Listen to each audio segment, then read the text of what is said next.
Independent School District.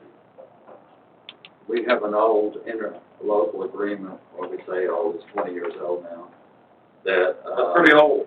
that we were going through, and in the process, we had already started meeting with them about the cost of dispatching services and, to the Castleberry Independent School District, in addition to what we are already doing. And we estimated about $40,000, but when we got going through the activity log in 2019, it appears that about 1.7% of the calls were actually pertain to the school district.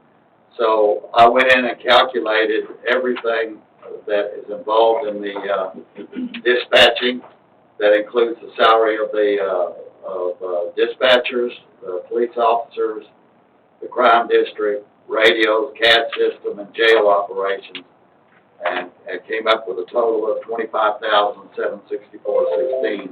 In our meetings with Castleberry, it appears that the figure of $25,000 is receptive to them.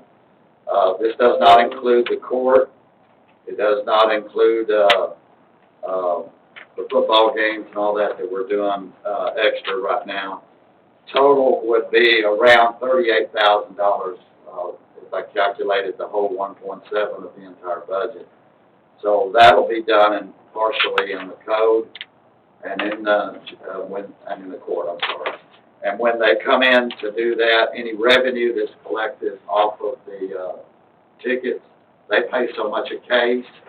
The revenues go to the city, and the reason is because we provide the bailiff and warrant officer for the court hearing. Altogether, in talking to the police chief, we all felt that $25,000 would be adequate to start with.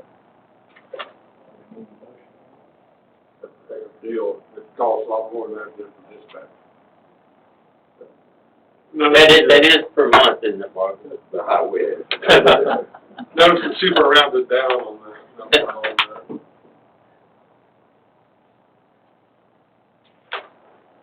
We can present the So whole amount. previously though, we were getting nothing for that service, right? Yes, sir, for 5 years. Yeah. So it's a step in the right direction. I need a motion. I make a motion that we approve the interlocal agreement for fire services. No, wrong one. Go ahead, myself. Dispatch. Shared cost for dispatch services and police response to Castleberry Independent School District. Did you hang on the figure, sir? $25,000. Second. Have a motion second. Any other discussion? All in favor? Opposed? Motion carries. Marvin, how's that gonna be payable? How are you structuring that? I think Dewey's gonna give us a check tonight. One-time payment. But it's gonna be right away? Yeah, in September. Their budgets start in September, so it'll still be in ours when they pay it. Okay, and then they'll pay in September. Yes, Now sir. remember, Dewey, that's per month. Okay. Item number 12, consider approval of interlocal agreement for fire services with the city of Fort Worth. Chief? Assistant Chief? Captain? Whatever you are. Greg's got a different title every day. There's no telling what it is today. Don't tell us what it is. Did not ask you the time. Don't ask me the time, bro. Kind of, Shelley called me last night. He's down in 8 a.m. on a fire chief conference. Sorry, it's been a long day. Asked me to step in tonight, answer any questions I might have about this local agreement. This agreement would be with the city of Fort Worth. The attorney has already approved it. I didn't have any changes.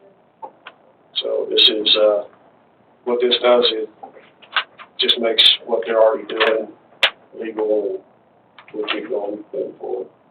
Well, I think it's one of the greatest things happened to the city of Fort Worth. It's So- ventilated.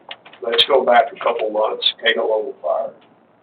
We had 9 Fort Worth apparatus there and a battalion chief. So, we're getting them, they're helping us more than we're able to help them. I mean, we've run a couple of weeks later with them on cardiac arrest around the city. If you remember the old map schools, we're running anywhere from map school 60 to 61, so that covers Lake Worth. Nothing.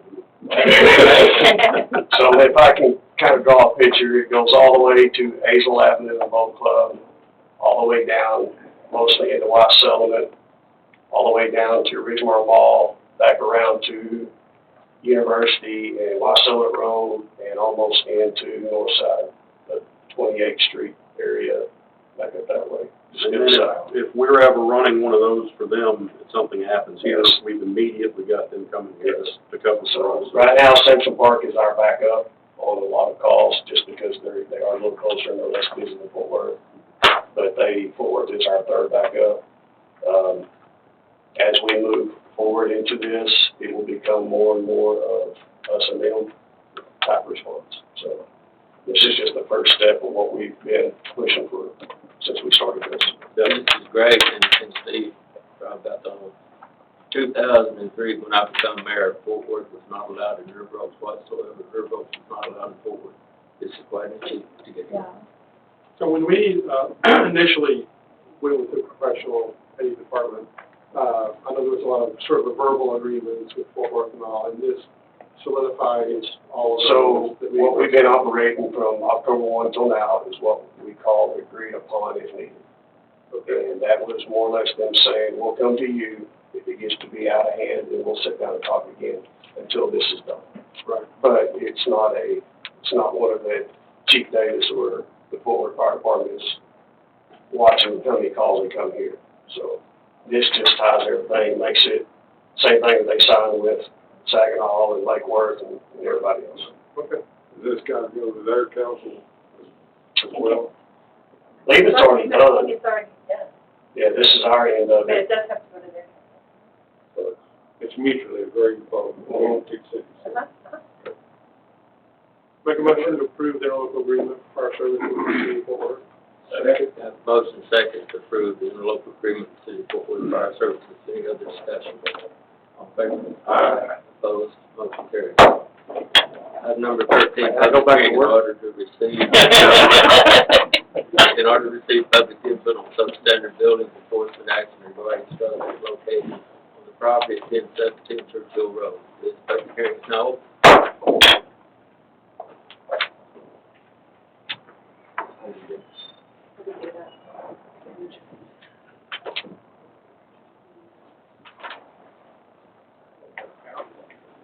Copy? Pictures. 1017 Churchill is one that they're selling. I talked to the real estate agent,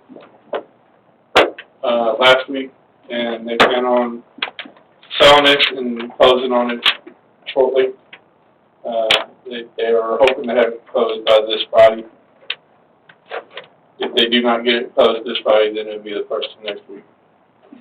Diane Sullivan called me today and said that they plan to close on the 19th. She couldn't make it to this meeting tonight.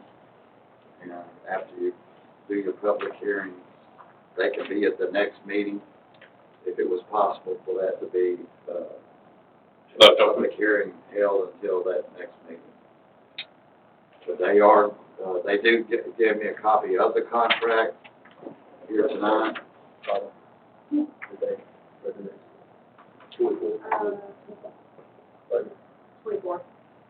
This public hearing will remain open until the 24th this month, 7 p.m. in this chamber. Item number 15, public hearing in order to receive public input on substandard building enforcement action regarding structures located on property at 1701 Mill Street.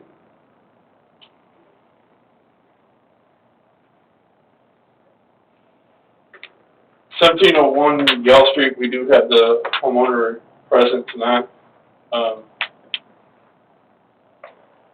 He plans on selling this property or rehabbing this property. He's got a couple of potential buyers. He hasn't nailed anything down at this point. We did do a walkthrough today. We took some pictures. It's a large dead tree in front of the house that has fallen on the roof and damaged the roof as well.